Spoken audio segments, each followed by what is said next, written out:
Alright, so guys, what I'm going to be doing right now for you guys is just going on and explaining about what the skills are. You don't need to worry about this last one, because the last one is Manipulator. I just had an extra skill point, so I just have it on Manipulator.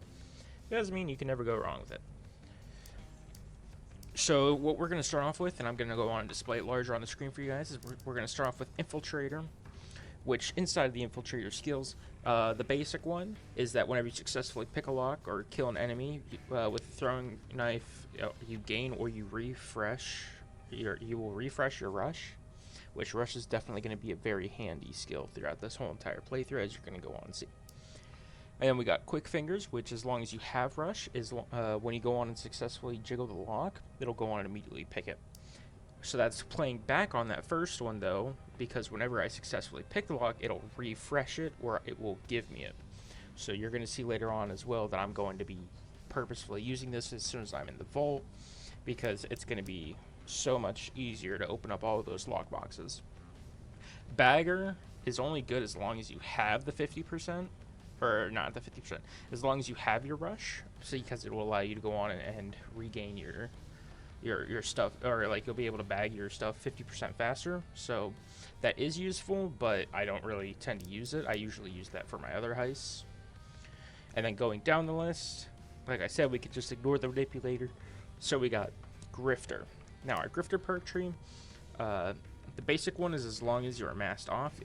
If you are within 1 meter of a civilian or an employee, you will gain rush. I love this one because it immediately gives you your rush. All you have to do is just go on and just touch just a civilian. Then right after that, right next to it, is going to be Walk the Walk. As long as you're unmasked and you have rush, cameras can't detect you when you're trespassing in private areas. Sadly, they can still detect you if you're doing anything illegal, like stealing a key card or opening up a door that requires like the key card or your QR codes. But it's a nice one to have, because as long as you have your rush, the only thing that you really have to worry about in those private areas is just going to be security guards, unless you're doing something illegal, of course. The one right after that is going to be called Social Engineering. As long as you are unmasked and you have rush, employees will ignore you performing illegal actions. That one is nice, because then I can go on and open up doors and stuff without having to worry about that, or even pulling down the power box so that I can go on and open up the door. After that, then our next set of skill tree is going to be our Hacker. It's my recommendation to ace this one, especially if you're doing an overkill run, because there will be 2 cameras facing that vault door. Or at least that I've always seen. I've never once seen it where there's been only 1 camera, but who knows the possibility on that one. But the Hacker perk, the basic one, allows you to hack cameras to gain access to the CCTV system.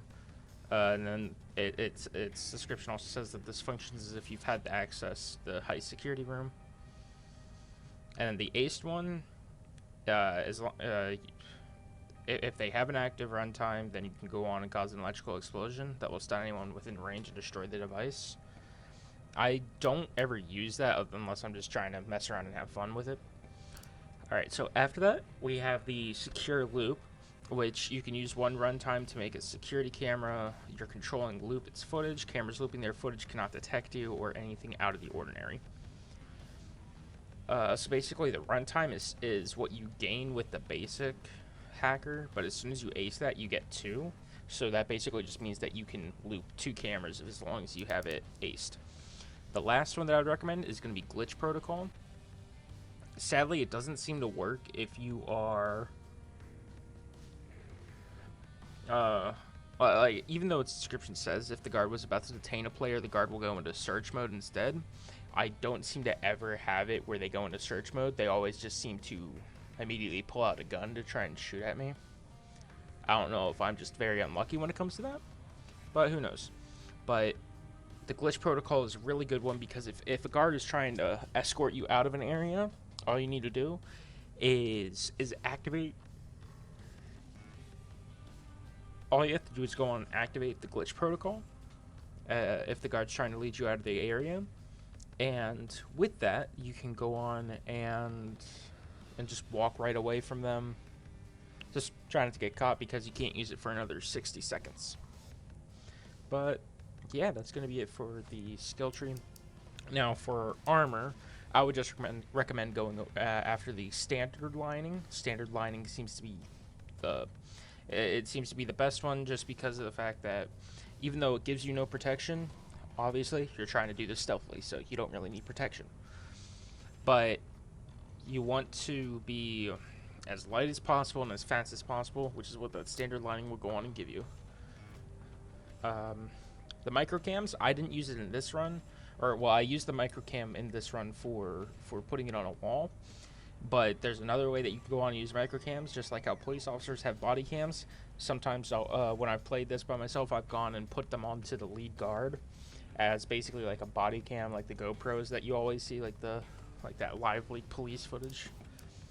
So I would recommend always doing microcams, or instead of microcams, if you're only doing it just so then you know where the lead guard is, you can also just put a motion detector on them at all times, which is kind of funny because they don't notice a giant triangle on them. But yeah, that's going to be it for that. So I guess that you'll just see how the run went. Catch you guys soon.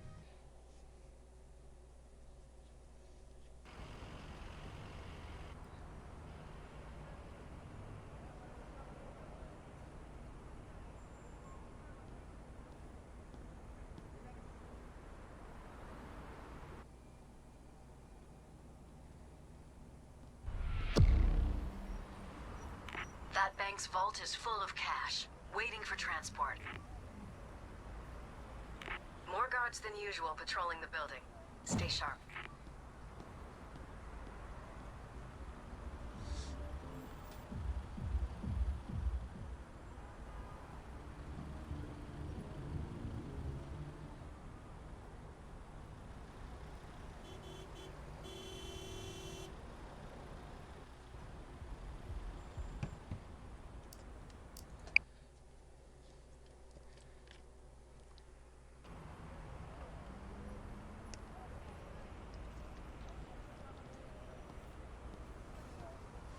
Alrighty, so guys, what we're doing is that we're going through this mission on Overkill. And we're not going to be grabbing the manager. The bank's vault is brimming with cash, waiting to Not be grabbing the transported manager out of seems to there. be actually Lots of a lot guards easier patrolling than the having building. to drag Keep the your eyes manager open. down from the second floor. The door through the gate is magnetically sealed. Make sure you take out the power before or it won't open. Find the power source and turn it off.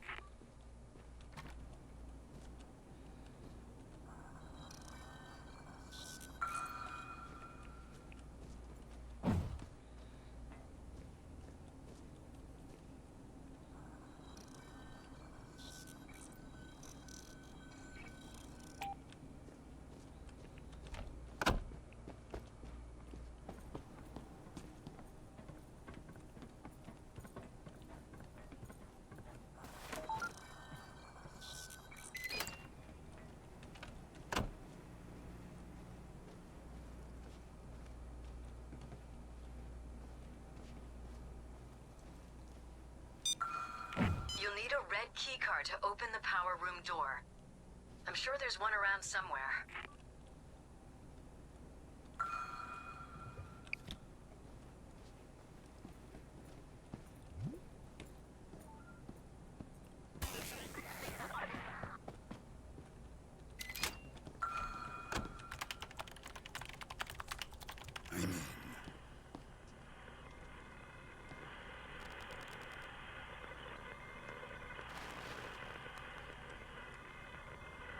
I cracked the password.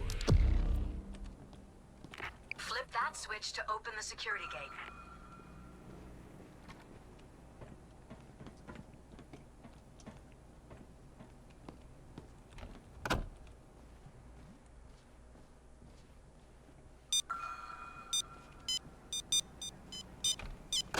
You just said you didn't know who had it.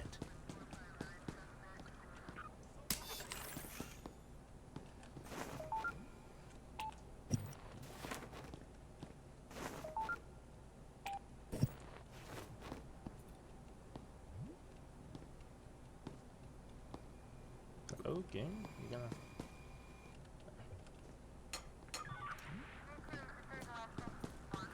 was so confused because usually it marks these, does it not? I don't think I'm going crazy.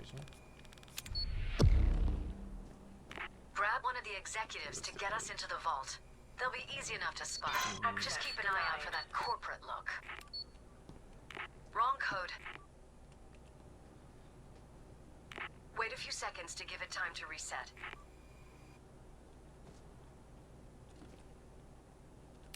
Access denied. That's not the right code. Hold on for a second while it resets.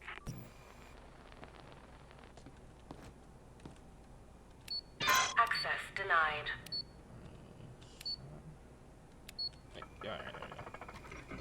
Alright, so basically what I just did is that instead The money is of rigged with die needing to go packs. on and pull down Once the the door manager, opens, you only have a short all you amount need of time to do before they go is off. just keep on guessing the code because you have an unlimited amount of tries. By the time that you reach the 4th code, you will have already... by the time that you reach the 4th code, or not the 4th code, sorry, my mind is dead right now.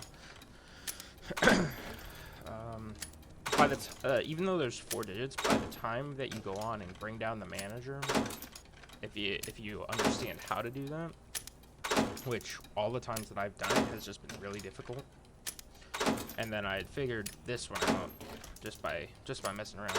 You have an unlimited amount of attempts to guess the code.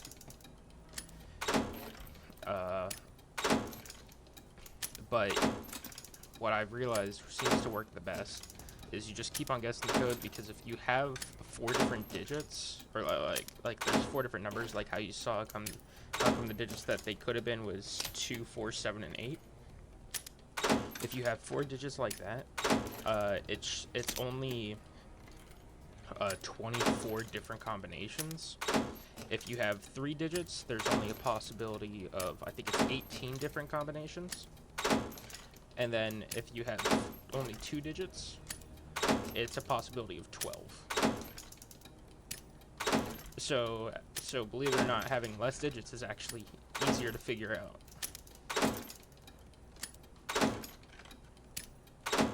Because when I was playing this with a friend on one of the other levels, it was the dirty ice level. We were trying to get in, and our code was just the number 5 and the number 9. At first, we were just like, oh, okay, so that means that there's 2 5s, 2 9s. What order can that be? And then it wasn't any of the orders. So I started to go on and just guess with other numbers, and I was just like, huh, what if I do 5 5 5 9? And then that didn't work, and then I did 5 5 9 5, and it immediately accepted it. And so after that, I started doing a little bit of math to go on and figure out how many different variations there can be. Shit on a stick. Finders And it keepers. seems to be that there's 18 if there's 3, or yeah, there's 18 numbers if there's 3, or 18 different combinations if there's 3 numbers, and then there's 12 different combinations if there's only 2 numbers. I've never once seen this where it was just 1 digit, but I don't know if that's actually possible. So if there's only 1 digit, obviously there's only 1 combination that it can be. And that's going to be the easiest combination. That.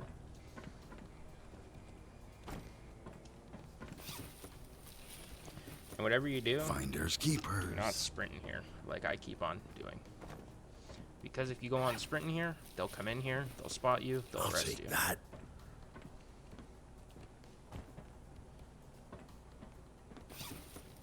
So just don't be sprinting Finders inside secure keepers. areas. And if you guys are a little bit confused about why I had the camera placed where I did, or like when I put down Easy the main money. camera over here, first of all, this is so that I can go on and also check the guard on where he's at. But the reason why is because if you come right here, surprisingly, this right here does not cause like the guard that's right there, he will not see you if you're standing right here. So you could just keep on going back and forth in between there and the door, so you can go on and get the code. Or like if you're trying to guess the code.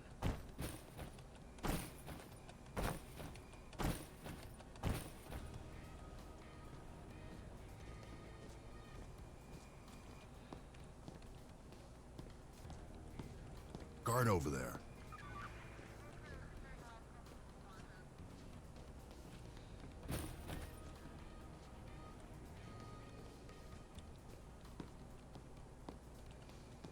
I'm surprised that doesn't throw off any suspicions whatsoever. They're probably gonna fix that in a later, though. Guard.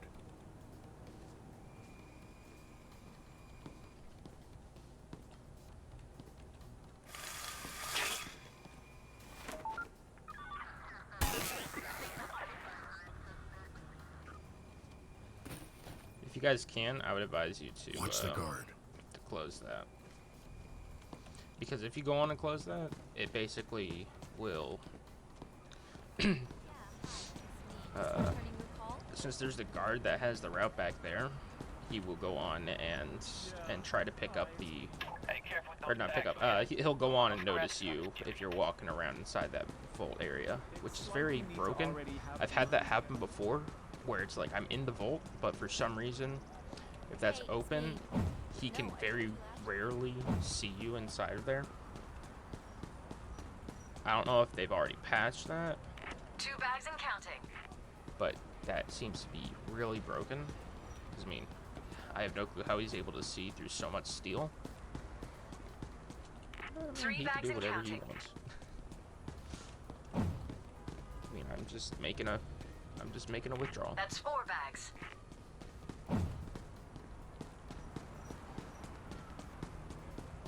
Excuse me.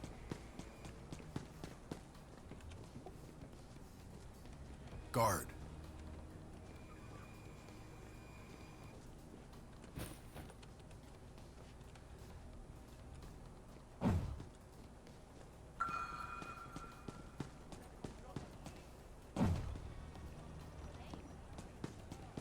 Guard over there.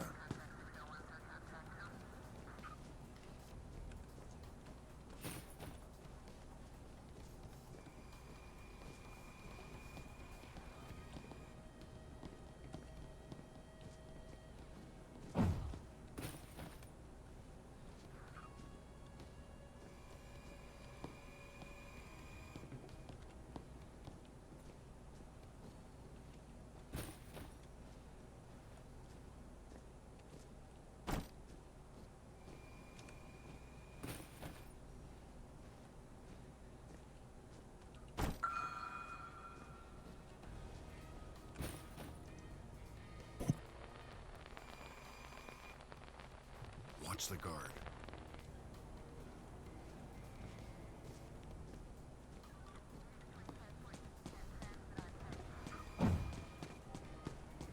Excuse me. This is she.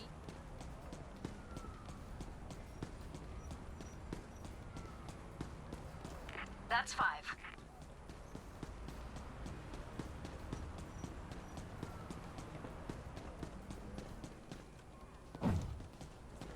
Call? No, it's fine.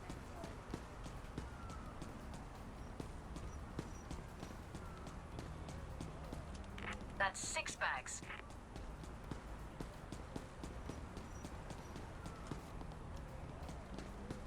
Ouch.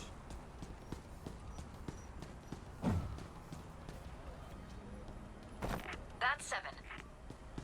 That's what we came for. But why not get some more while you're at it?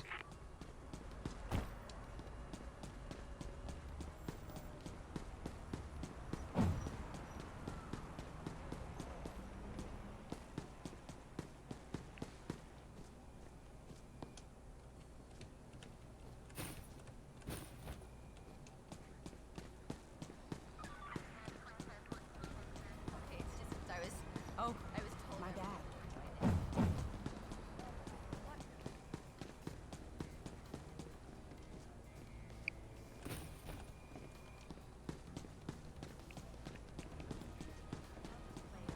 On Hey. the turn around. Look where you're going.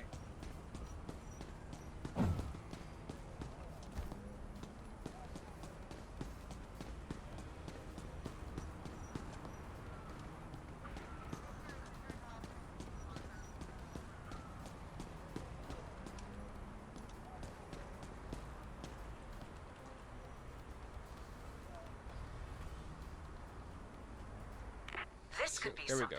go. A Wixia executive So, apparently the has a first safe deposit attempt box in this bank. for 405,000 and all bags. So I mean, for not even 13, for so for a sub 1244, that's pretty good.